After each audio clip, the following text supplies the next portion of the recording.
اعوذ باللہ من الشیطان الرجیم بسم اللہ الرحمن الرحیم۔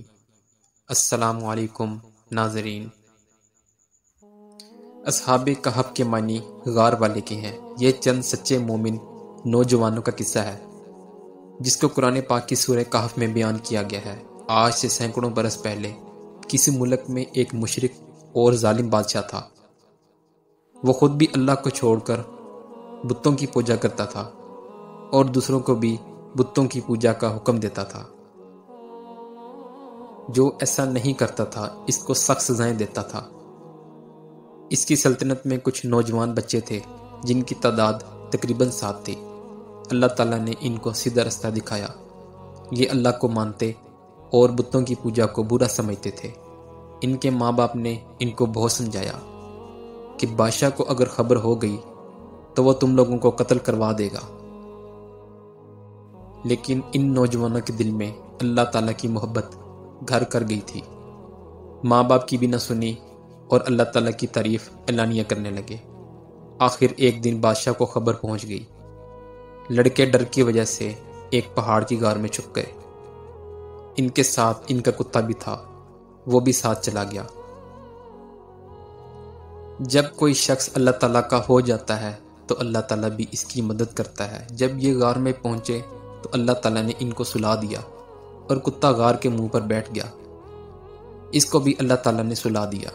اللہ تعالیٰ نے اپنی نشانی اور لوگوں کو اپنی قدرت دکھانے کے لیے 309 سال تک سلائے رکھا۔ اس عرصے میں پتہ نہیں کتنے بادشاہ آئے اور گزر گئے، زمانہ بدل گیا، لوگ بدل گئے۔ 309 سال بعد اللہ تعالیٰ نے ان کو تھوڑی دیر کے لیے جگایا۔ ان کو ایسا معلوم ہوا کہ وہ ابھی سوئے تھے۔ انہوں نے دیکھا کہ سب چیزیں اسی طرح موجود ہیں جس طرح وہ سوئے تھے۔ کتا بھی اسی غار کے منہ پر بیٹھا تھا۔ ان کو بھوک معلوم ہوئی تو انہوں نے اپنے چند ساتھیوں کو سکے دیے کہ چھپ چھپا کر کسی طرح بازار جا کر کچھ کھانا لے آئیں۔ جب یہ ساتھی بازار گئے تو وہاں ہر چیز بدلی ہوئی نظر آئی۔ دکان پر پہنچے، کھانا خریدا۔ جب وہ سکہ دیا تو لوگوں کو بہت تعجب ہوا کہ یہ سکہ فلاں بادشاہ کے وقت کا ہے جس کو مرے ہوئے کئی 100 برس گزر گئے ہیں۔ لوگوں کو شک گزرا کہ کہیں کوئی خزانہ تو ان لوگوں کے ہاتھ نہیں لگ گیا۔ آہستہ آہستہ یہ بات اس وقت کے بادشاہ تک پہنچ گئی۔ یہ بادشاہ بہت ایماندار تھا اور اللہ تعالیٰ کو اور روز قیامت کو مانتا تھا۔ اس نے ان نوجوانوں کو اپنے دربار میں بلایا اور سارا قصہ سنا۔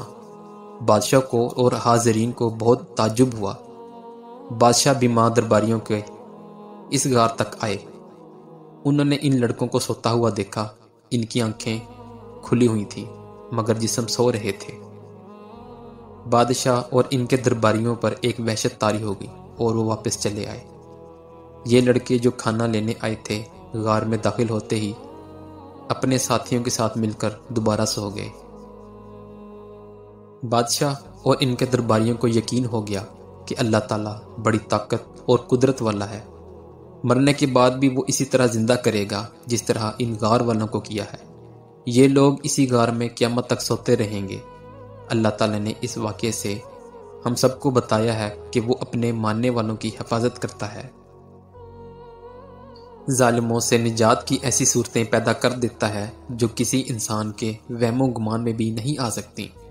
ہم کو یہ بھی سبق ملتا ہے کہ جس شخص میں اللہ تعالیٰ کی محبت پیدا ہو جاتی ہے وہ کسی بڑے سے بڑے بادشاہ سے بھی نہیں ڈرتا۔ تو آئیے ہم سب بھی اللہ تعالیٰ سے محبت کریں اور یقین پیدا کریں کہ ہر کام میں اسی سے ہوتا ہے، اور جو کچھ ہوتا ہے اور جو کچھ ہم دنیا میں اچھا یا برا کام کریں گے قیامت کے روز ہم سب کو اس کا بدلہ ملے گا۔ ایسی مزید ویڈیوز دیکھنے کے لیے ہمارے چینل کو لائک اور سبسکرائب کریں۔ اپنا بہت سا خیال رکھیے گا۔ اللہ حافظ۔